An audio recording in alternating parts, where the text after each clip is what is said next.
Don't waste your time living someone else's life.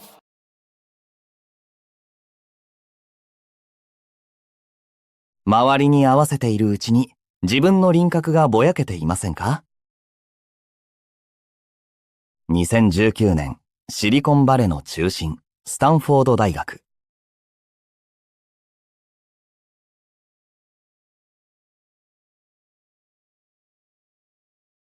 アップルの CEO がテクノロジーの責任と自分の人生を生きることを語ります。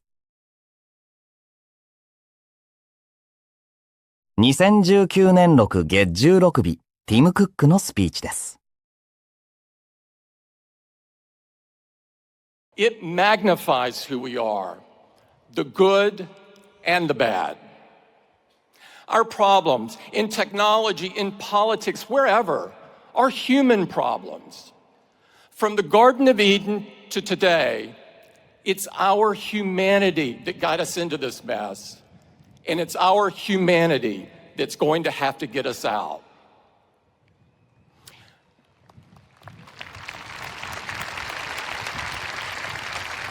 First things first, here's a plain fact. Silicon Valley is responsible for some of the most revolutionary inventions in modern history. From the first oscillator built in the Hewlett-Packard garage, to the iPhones that I know you're holding in your hands. Social media, shareable videos, snaps and stories that connect half the people on Earth. The false miracles in exchange for a single drop of your blood. Too many seem to think that good intentions excuse away harmful outcomes. But whether you like it or not, what you build and what you create define who you are. It feels a bit crazy that anyone should have to say this. But if you've built a chaos factory, you can't dodge responsibility for the chaos. Taking responsibility means having the courage to think things through. And there are few areas where this is more important than privacy. If we accept as normal and unavoidable that everything in our lives can be aggregated, sold, or even leaked in the event of a hack, then we lose so much more than data. Think about what's at stake. Everything you write, everything you say, every topic of curiosity, every stray thought, every impulsive purchase, every moment of frustration or weakness, every gripe or complaint, every secret shared in confidence.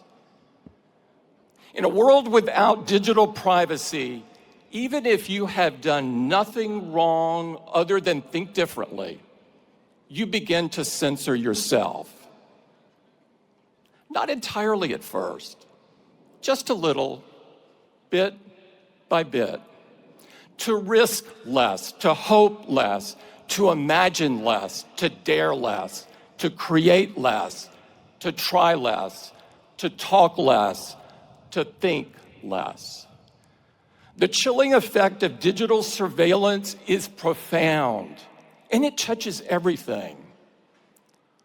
What a small, unimaginative world we would end up with. Not entirely at first, just a little, bit by bit. Because your generation ought to have the same freedom to shape the future as the generation that came before. Graduates, at the very least, learn from these mistakes. If you want to take credit, first, learn to take responsibility.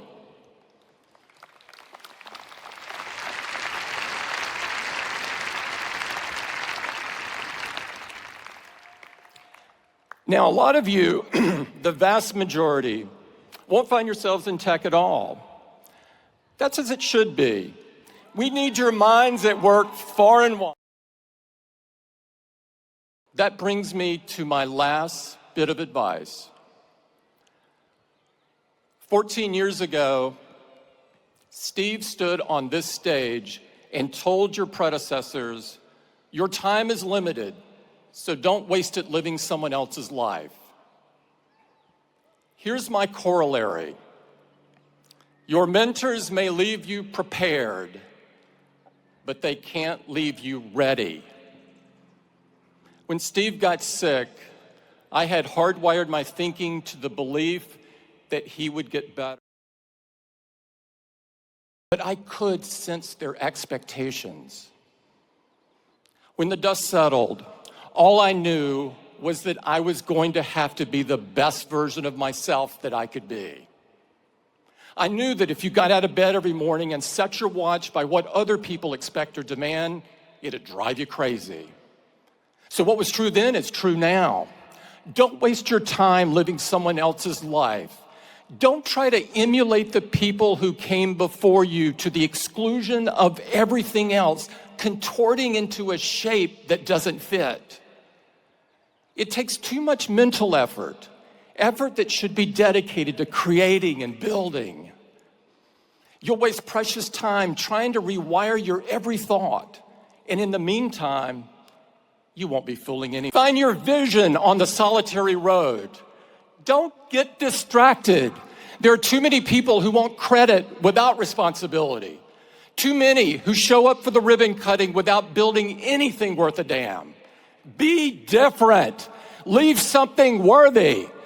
And always remember that you can't take it with you. You're going to have to pass it on. Thank you very much, and congratulations to the class of 20.